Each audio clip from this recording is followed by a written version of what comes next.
কেউ যদি এমন দেশে থাকে যেখানে কোরবানি করা কঠিন বা নিষিদ্ধ, তাহলে তার জন্য কি অন্য দেশে কোরবানি করা জায়েজ হবে?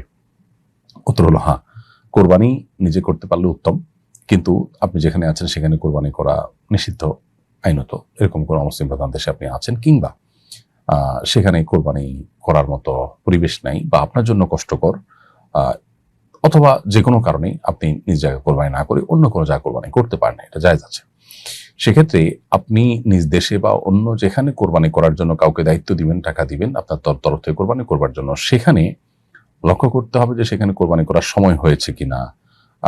কোরবানির নির্দিষ্ট সময়ের মধ্যে কোরবানির যে শর্তগুলো আছে সেখানে সবগুলো প্রযোজ্য হবে। ধরুন দেশে কোরবানি হবে, তাহলে দেশে কোরবানির দিন হতে হবে, কোরবানি ঈদের নামাজের পরে কোরবানি হতে হবে, নির্দিষ্ট সময়ের মধ্যে, অর্থাৎ ঈদের দিন বা ঈদের পরে 2 দিনের মধ্যে কোরবানি হতে হবে। এই বিষয়গুলো যথারীতি আপনাকে মেনটেন করার ব্যাপারে খেয়াল রাখতে হবে। প্রবাসীর জন্য কোথায় কোরবানি করা উত্তম, নিজ দেশে নাকি যেখানে অবস্থান করছেন সেখানে? উত্তর হলো, প্রবাসী ব্যক্তি প্রবাসে কোরবানি করতে পারেন, আবার নিজ দেশে কোরবানি করতে পারেন। মৌলিকভাবে দুইটাই তার জন্য সম্পূর্ণরূপে জায়েজ। পারিপার্শ্বিক কারণে একটা একটা চাইতে উত্তম হতে পারে। কেউ প্রবাসে আছেন, সেখানে আসলে আত্মীয় স্বজন নাই, গরিবদেরকে সাদাকা করার অপশন নাই, এই চিন্তা থেকে তিনি যদি দেশে কোরবানি করেন তাহলে তার জন্য উত্তম।